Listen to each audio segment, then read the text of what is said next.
Israel ನಡುವೆ ಸಂಘರ್ಷ ಯಾವ ಮಟ್ಟಕ್ಕೆ ಹೋಗ್ತಾ ಇದೆ, ಎಷ್ಟು ನಿರ್ಣಾಯಕ ಘಟ್ಟಕ್ಕೆ ಬಂದು ತಲುಪ್ತಾ ಇದೆ ಅನ್ನೋದ್ರ ಮಾಹಿತಿ ನಾವು ಕೊಡ್ತಾ ಇದ್ವಿ. ಇದರ ಬೆನ್ನಲ್ಲೇ ಇರಾನ್ನಲ್ಲಿ ಒಂದು ಪಾರ್ಲಿಮೆಂಟ್ ಇದೆ. ತುಂಬಾ ಜನಕ್ಕೆ ನಂಬೋದಕ್ಕೆ ಕಷ್ಟ ಆಗುತ್ತೆ, ಅಲ್ಲೆಲ್ಲ ಈ ಡೆಮೋಕ್ರಸಿ ಎಲ್ಲ ಇದೆಯಾ ಅಂತ ಅನಿಸ್ಬೋದು. ಬಟ್ ಇದೆ, ಗೌರ್ಮೆಂಟ್ ಇದೆ ಅಲ್ಲಿ. ಇರಾನ್ ಪಾರ್ಲಿಮೆಂಟ್ನಲ್ಲಿ ಅಮೆರಿಕ ಬಾವುಟಕ್ಕೆ ಬೆಂಕಿ ಹಚ್ಚೋ ಕೆಲಸವನ್ನ ಅಲ್ಲಿನ ಸಂಸದರು ಮಾಡಿದ್ದಾರಂತೆ. ಅಮೆರಿಕ ಬಾವುಟವನ್ನ ಸುಟ್ಟು ಆಕ್ರೋಶವನ್ನು ಹೊರಹಾಕಿದ್ದಾರೆ. ಯಾಕಂದ್ರೆ ಇಸ್ರೇಲ್ಗೆ ಇಷ್ಟು ತಾಕತ್ತು, ಶಕ್ತಿ ಎಲ್ಲ ಕೊಡ್ತಾ ಇರೋದು, ಬೂಸ್ಟ್ ಕೊಡ್ತಾ ಇರೋದು, ಬೋರ್ಮಿಟಾ ಕೊಡ್ತಾ ಇರೋದೆಲ್ಲ ಅಮೆರಿಕ ಅಲ್ವಾ. ಹೀಗಾಗಿ ಅಮೆರಿಕದ ವಿರುದ್ಧ ಸಿಟ್ಟು. ಬಟ್ ನೆನಪಿರ್ಲಿ, ಇದನ್ನು ಕೂಡ ಅಮೆರಿಕ ವಿರೋಧಿ ನೀತಿ ಅಂತ ಕನ್ಸಿಡರ್ ಮಾಡುತ್ತೆ. ಈ ವಿಜುವಲ್ಸ್ ಅನ್ನ ಡೊನಾಲ್ಡ್ ಟ್ರಂಪ್ ನೋಡಬೇಕು. ಇತ್ತೀಚೆಗೆ ಡೊನಾಲ್ಡ್ ಟ್ರಂಪ್ ತಗೋತಾ ಇರೋ ನಿರ್ಧಾರಗಳನ್ನ ನೋಡಿದ್ರೆ ಈ ವಿಜುವಲ್ ನೋಡಿದ ತಕ್ಷಣ ಹಾಕಿ ಆ ದೇಶದ ಮೇಲೆ ಅಂತ ಅದು ಏನು ಮಾಡ್ಬಿಡ್ತಾರೋ ಗೊತ್ತಿಲ್ಲ. ಮೇ ಬಿ ಅದಕ್ಕೋಸ್ಕರನೇ ಅಮೆರಿಕ ಮೇಲಿಂದ ಮೇಲೆ ಇರಾನ್ಗೆ ವಾರ್ನಿಂಗ್ ಕೊಡ್ತಾ ಇರೋದು. ಸದ್ದಾಮ್ ಹುಸೇನ್ ವಿಚಾರದಲ್ಲೂ ಹೀಗೆ ಆಗಿತ್ತಲ್ಲ, ಕೊನೆಗೆ ಸದ್ದಾಮ್ ಹುಸೇನ್ನ ನೇಣಿಗೆ ಹಾಕೋ ತನಕ ಹೊಟ್ಟೋಯ್ತು ಅಮೆರಿಕ, ಗಲ್ಲಿಗೆ. ಬಟ್ ಅದು ಇರಾಕ್ದು. ಓಕೆ, ಇಲ್ಲಿ ನಾವು ಗಮನಿಸ್ತಾ ಇದೀವಲ್ಲ, ಈ ಸಂಸದರೆಲ್ಲ ಇವರೆಲ್ಲ ಜನರಿಂದ ಆಯ್ಕೆ ಆಗಿ ಬಂದಿರೋರಲ್ಲ, ತುಂಬಾ ಜನಕ್ಕೆ ಗೊತ್ತಿರಲ್ಲ.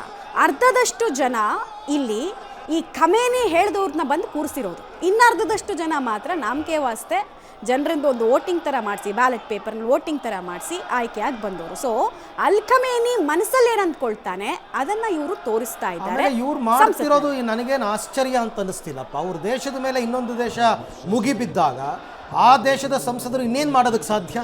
ಘೋಷಣೆ ಕೂಗ್ತಾರೆ, ಡೀಟೇಲ್ಸ್ ಕೊಡ್ತಾರೆ. ಶಬೀರ್ ತುಂಬಾ ನಿರೀಕ್ಷಿತವಾದಂತಹ ಬೆಳವಣಿಗೆ. ಬಟ್ ಇದನ್ನ ಅಮೆರಿಕ ವಿರೋಧಿ ನೀತಿ ಅಂತ ಕನ್ಸಿಡರ್ ಮಾಡುತ್ತೆ. ಅವ್ರು ತುಂಬಾ ಕ್ಲಿಯರ್ ಇದ್ದಾರೆ ಅವ್ರದ್ದು ರೂಲ್ಸು, ಮತ್ತೆ ಅವ್ರನ್ನ ಬೇರೆ ದೇಶ ಹೆಂಗ್ ನೋಡ್ಬೇಕು ಅನ್ನೋ ವಿಚಾರದಲ್ಲಿ. ಸೊ ಅಮೆರಿಕ ವಿರೋಧಿ ನೀತಿಯನ್ನು ಅನುಸರಿಸ್ತಾ ಇದೆ ಇರಾನ್ ಅಂತ ನೋಡಿದಾಗ ಅಮೆರಿಕ ಏನ್ ಮಾಡುತ್ತೆ, ಇನ್ನು ಯಾವ ಎಕ್ಸ್ಟ್ರೀಮ್ ಪೊಸಿಷನ್ಗೆ ಹೋಗುತ್ತೆ, ಧಮಕಿ ಹಾಕಿದ್ರು ಇವ್ರೇನ್ ತಲೆ ಕೆಡಿಸ್ಕೊಳ್ತಾ ಇಲ್ಲ. ಮಮತಾ ನೋಡಿ, ಅಮೆರಿಕದ ನಿಲುವು ಬಹಳ ಸ್ಪಷ್ಟವಾಗಿದೆ. ಅದು ಇಸ್ರೇಲ್ಗೆ ಬೆಂಬಲವನ್ನ ಕೊಡಬೇಕು, ಇರಾನ್ ಯಾವುದೇ ಕಾರಣಕ್ಕೂ ಕೂಡ ಪರಮಾಣು ಶಸ್ತ್ರಾಸ್ತ್ರಗಳನ್ನ ಹೊಂದಬಾರದು ಅನ್ನುವಂಥದ್ದು. ಈ ನಿಟ್ಟಿನಲ್ಲಿ ಈಗ G7 ಶೃಂಗಸಭೆಯಲ್ಲೂ ಕೂಡ ನಿರ್ಧಾರವನ್ನ ತೆಗೆದುಕೊಂಡಿರುವಂಥದ್ದು.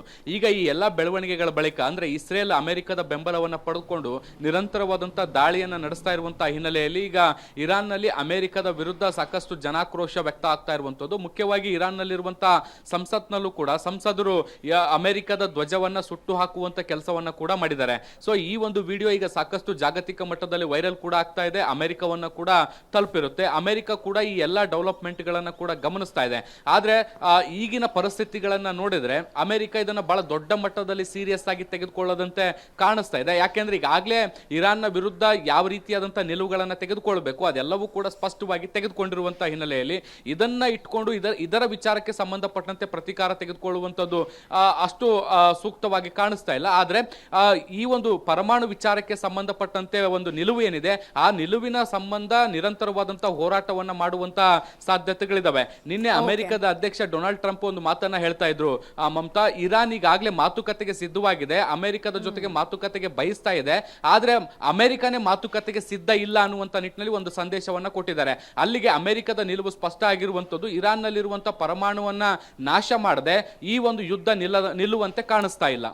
ರೈಟ್, ಥ್ಯಾಂಕ್ ಯು ಶಬೀರ್, ತಮ್ಮೆಲ್ಲ ಮಾಹಿತಿಗಾಗಿ ಧನ್ಯವಾದ. ಇರಾಕ್ನ ಸದ್ದಾಮ್ ಹುಸೇನ್ಗಾದ ಸ್ಥಿತಿನೇ ಇಲ್ಲಿ ಖಮೇನಿಗೂ ಆಗುತ್ತೆ ಅಂತ ಕೆಲವರು ಈಗಾಗಲೇ ಅಂತಾರಾಷ್ಟ್ರೀಯ ವಿಶ್ಲೇಷಕರೆಲ್ಲ ಹೇಳ್ತಾ ಇದ್ದಾರೆ, ಹಂಗಾಗುತ್ತೆ ಅಂತ. ಆಮೇಲೆ ಇರಾನ್ಗೆ ಎಷ್ಟು ದೇಶಗಳ ಬೆಂಬಲ ಸಿಗುತ್ತೆ, ಇಸ್ರೇಲ್ಗೆ ಎಷ್ಟು ದೇಶಗಳ ಬೆಂಬಲ ಸಿಗುತ್ತೆ ಅಂತಕ್ಕಂಥದ್ದನ್ನು ಕೂಡ ನೋಡಬೇಕು. ಇನ್ನೂ ತೀವ್ರತರವಾದ ಇದನ್ನು ಪಡ್ಕೊಂಡಿಲ್ಲ ಯುದ್ಧ. ಬಟ್ ಇರಾನ್ ಯಾವುದಕ್ಕೂ ನಾವು ಬಗ್ಗಲ್ಲ, ಕುಗ್ಗಲ್ಲ, ಹೆದರಲ್ಲ ಅಂತ ಹೇಳ್ತಿರೋದ್ರಿಂದ ಇದು ಇನ್ನಷ್ಟು ತೀವ್ರತೆಯನ್ನು ಪಡ್ಕೊಳ್ತಕ್ಕಂಥ ಎಲ್ಲ ಸಾಧ್ಯತೆಗಳು ಇದೆ.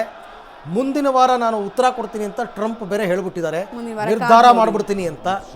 ಏನು ನಿರ್ಧಾರ ಮಾಡ್ತಾರೆ, ಏನು ಕತೆ? ಆಮೇಲೆ ಕೆಲವು ಮಧ್ಯಪ್ರಾಚ್ಯ ರಾಷ್ಟ್ರಗಳು ಏನಿದು, ಎರಡು ದೇಶಗಳ ಮಧ್ಯೆ ಏನೇ ಗಲಾಟೆ ಆದರೂ ಅಮೆರಿಕದವ್ರ ಮಧ್ಯದಲ್ಲಿ ಮೂಗು ತೋರಿಸ್ಕೊಂಡ್ಬರ್ತಾರೆ, ಇವ್ರಿಗೆ ಬುದ್ಧಿ ಕಲಿಸ್ಬಿಡ್ಬೇಕು ಅಂತ ಕೆಲವರೆಲ್ಲ ಅನ್ಕೊಂಡಿದ್ದಾರೆ. ಡೊನಾಲ್ಡ್ ಟ್ರಂಪ್ ತಮ್ಮ ಪ್ರಣಾಳಿಕೆಯಲ್ಲಿ ಒಂದು ವಿಚಾರ ತುಂಬಾ ಕ್ಲಿಯರ್ ಆಗಿ ಹೇಳಿದ್ರು, ಏನಂದ್ರೆ ನಾವು ಯಾವುದಾದ್ರೂ ಎರಡು ದೇಶಗಳು ಕಚ್ಚಾಡ್ತಾ ಇದ್ರೆ ನಮ್ಮ ಸೈನಿಕರ ಜೀವನವನ್ನ ಅಪಾಯಕ್ಕೆ ದೂಡಲ್ಲ ಅಂತ ಹೇಳಿದ್ರು. ಈಗ ಆ ಮಾತು ಉಲ್ಲಂಘನೆ ಮಾಡ್ದಂಗೆ ಆಗುತ್ತೆ.